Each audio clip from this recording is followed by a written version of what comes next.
Butter milk dosa ಇವತ್ತಿನ recipe. ಮಜ್ಜಿಗೆಯಲ್ಲೇ ಅಕ್ಕಿಯನ್ನು ನೆನೆಸಿ ಮಾಡಿದಂತಹ ರುಚಿಯಾದ ದೋಸೆ. ನಮಸ್ತೆ ಫ್ರೆಂಡ್ಸ್, ಗುಡ್ ಫುಡ್ ಲ್ಯಾಂಡ್ ಚಾನಲ್ಗೆ ನಿಮಗೆಲ್ಲರಿಗೂ ಆತ್ಮೀಯ ಸ್ವಾಗತ. ನೀವಿನ್ನೂ ನನ್ನ ಚಾನಲನ್ನು ಸಬ್ಸ್ಕ್ರೈಬ್ ಮಾಡಿಲ್ಲ ಅಂದರೆ ದಯವಿಟ್ಟು ಸಬ್ಸ್ಕ್ರೈಬ್ ಮಾಡಿ, ಹಾಗೂ ಇಷ್ಟ ಆಯಿತು ಅನಿಸಿದರೆ ಲೈಕ್ ಬಟನನ್ನು ಪ್ರೆಸ್ ಮಾಡಿ. ಫ್ಯಾಮಿಲಿ ಫ್ರೆಂಡ್ಸ್ಗೆ ಶೇರ್ ಮಾಡೋದನ್ನು ಮರಿಬೇಡಿ. 2 ಗ್ಲಾಸ್ನಷ್ಟು ಬೆಳ್ತಿಗೆ ಅಕ್ಕಿ, ರೇಷನ್ ಅಕ್ಕಿ ಸಹ ಆಗ್ತದೆ. 1 ದೊಡ್ಡ ಚಮಚ ಮೆಂತೆ ಕಾಳು, ಇದಕ್ಕೊಂದು ಸಾಧಾರಣ 1.5 ಇಂದ 2 ಗ್ಲಾಸ್ನಷ್ಟು ಮಜ್ಜಿಗೆಯನ್ನು, ತೆಳು ಮಜ್ಜಿಗೆ, ಇದು ದಪ್ಪ ಅಲ್ಲ, ತೆಳು ಮಜ್ಜಿಗೆಯನ್ನು ಹಾಕಿ ನೆನೆಯಲಿಕ್ಕೆ ಇಡ್ತೇನೆ ನಾನು. ಒಂದು 6 ಗಂಟೆ ಆದರೂ ನೆನಿಬೇಕಿದು. ನೋಡಿ, ಮುಳುಗಿ ಒಂದು ಸ್ವಲ್ಪ ಮೇಲೆ ಇರಬೇಕು. ಅಕ್ಕಿ ನೆಂದರೆ ಸ್ವಲ್ಪ ಜಾಸ್ತಿ ಆಗ್ತದೆ ನೋಡಿ, ಆವಾಗ ನೋಡಿ ಈ ರೀತಿ. ಇದೀಗ 6 ಗಂಟೆ ಆಗಿದೆ, ಚೆನ್ನಾಗಿ ನೆನೆದಿದೆ. ಇದಕ್ಕೆ ನಾನು ಒಂದು ದೊಡ್ಡ ಬೌಲ್ನಲ್ಲಿ ತೆಳು ಅವಲಕ್ಕಿ ತೆಗೆದುಕೊಂಡಿದ್ದೇನೆ. ಇದನ್ನು ಒಂದು ಸಲ ತೊಳೆದು ನೋಡಿ, ಒಂದು 10 ನಿಮಿಷ ನೀರಲ್ಲಿ ನೆನೆಸಿ ಈಗ ಮಿಕ್ಸಿ ಜಾರಿಗೆ ಅರ್ಧದಷ್ಟನ್ನು ಹಾಕಿದ್ದೇನೆ. ಯಾಕಂದರೆ ನಾನು ಇದರಲ್ಲಿ ಸಹ ಅಕ್ಕಿಯನ್ನು ಅರ್ಧದಷ್ಟು ಹಾಕಿ ರುಬ್ತೇನೆ. ನಾನು ಒಮ್ಮೆಲೆ ಆಗೋದಿಲ್ಲ ಮಿಕ್ಸಿಯಲ್ಲಿ 2 ಗ್ಲಾಸ್ ಅಕ್ಕಿ, ಅದಕ್ಕೋಸ್ಕರ ಮಜ್ಜಿಗೆ ನೀರನ್ನು ಹಾಕಿ ಒಟ್ಟಿಗೆ ರುಬ್ಬಲಿಕ್ಕೆ, ಬೇರೆ ನೀರು ಹಾಕುವ ಅಗತ್ಯ ಇಲ್ಲ. ಇದಕ್ಕೆ ನುಣ್ಣಗೆ ರುಬ್ಬಿ ತೆಗಿಬೇಕು. ಇದನ್ನು ನೋಡಿ ನುಣ್ಣಗೆ ರುಬ್ಬಿ ತೆಗೆದುಕೊಂಡಿದ್ದೇನೆ. ಇದನ್ನು ನಾವು ಫರ್ಮೆಂಟ್ ಆಗಲಿಕ್ಕೆ ಅಂತ ಒಂದು ಪಾತ್ರೆಗೆ ಇಡಲಿಕ್ಕುಂಟು.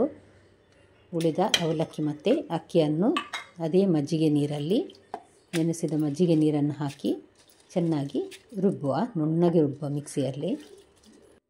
ಉಪ್ಪು ಹಾಕಿದೆ ನೋಡಿ. ಈಗ ಸ್ವಲ್ಪ ಕಡಿಮೆ ಅನಿಸಿದರೆ ಮಜ್ಜಿಗೆ ನೀರು ಹಾಕ್ಕೊಳ್ಬೋದು, ಬೇರೆ ನಾವು ತೆಗೆದಿಟ್ಟದಿದ್ದರೆ. ಇದನ್ನು ಅಷ್ಟೇ 2 ಸಲ ರುಬ್ಬಿ ರೆಡಿ ಆಯಿತು ನೋಡಿ. ಇದನ್ನೊಂದು ಪಾತ್ರೆಗೆ ನಾನು ಹಾಕಿದ್ದೇನೆ, ಅಗಾಲ ಬಾಯಿಯ ಪಾತ್ರೆ ಇದು. ಒಂದು 2 ಚಮಚದಷ್ಟು ಸಕ್ಕರೆ ಹಾಕ್ತೇನೆ ನಾನು. ದೋಸೆಗೆ ಕಲರ್ ಚೆನ್ನಾಗಿ ಬರ್ತದೆ, ಅದಕ್ಕೋಸ್ಕರ. ಮತ್ತು ಫರ್ಮೆಂಟ್ ಆಗಲಿಕ್ಕೆ ಸಹ ಇದು ಒಳ್ಳೆಯದಾಗ್ತದೆ. ಚೆನ್ನಾಗಿ ಈ ರೀತಿ ಮಿಕ್ಸ್ ಮಾಡಬೇಕು ಇದನ್ನು. ನಾನು ತುಂಬ ದಪ್ಪ ಇಡಲಿಲ್ಲ ನೋಡಿ, ತೆಳುವಾಗಿದೆ. ಯಾಕಂದರೆ ಬೆಳ್ತಿಗೆ ಅಕ್ಕಿ ಹಾಕಿರೋದ್ರಿಂದ ಅವಲಕ್ಕಿ ಬೆಳಿಗ್ಗೆ ಆಗುವಾಗ ದಪ್ಪ ಆಗ್ತದೆ ಇದು ನೋಡಿ. ಮರುದಿನಕ್ಕೆ ಫರ್ಮೆಂಟ್ ಆಗಲಿಕ್ಕೆ ನಾನು ಇದನ್ನು ಮುಚ್ಚಿ ರಾತ್ರಿ ಇಡೀ ಇಡ್ತೇನೆ. ಇದನ್ನು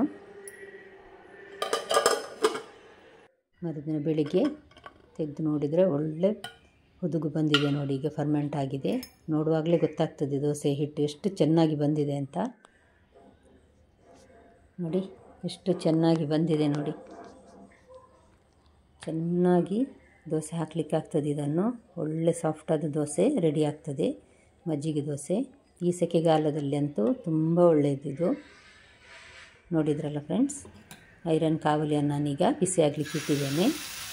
ಎಣ್ಣೆ ಹಾಕಲಿಲ್ಲ ನಾನು, ಹಾಗೆ ನೋಡಿ ಸ್ವಲ್ಪ ತುಂಬ ತೆಳುವಾಗಿ ಅಲ್ಲ, ಹದ ದೋಸೆ ಮಾಡ್ತಾಯಿದ್ದೇನೆ. ಸುತ್ತ ಸ್ವಲ್ಪ ತುಪ್ಪ ಅಥವಾ ಎಣ್ಣೆ ಹಾಕಬೇಕು ನಾವು. ಮಧ್ಯಮ ಉರಿಯಲ್ಲಿ, ಲೋ ಟು ಮೀಡಿಯಮ್ ಹೀಟಲ್ಲಿ ಇಟ್ಟರೆ ಒಳ್ಳೆಯದು. ನೋಡಿ ಎಷ್ಟು ಚೆನ್ನಾಗಿ ತುತ್ತಾಗಿ ಬಂತು ನೋಡಿ ದೋಸೆ. ನೀವು ಒಮ್ಮೆ ಟ್ರೈ ಮಾಡಿ ನೋಡಿ ಫ್ರೆಂಡ್ಸ್, ಖಂಡಿತ ನಿಮಗೂ ಇಷ್ಟ ಆಗ್ಬೋದು. ನೋಡಿದ್ರಲ್ಲ ಎಷ್ಟು ಚೆನ್ನಾಗಿ ಬಂದಿದೆ ದೋಸೆ.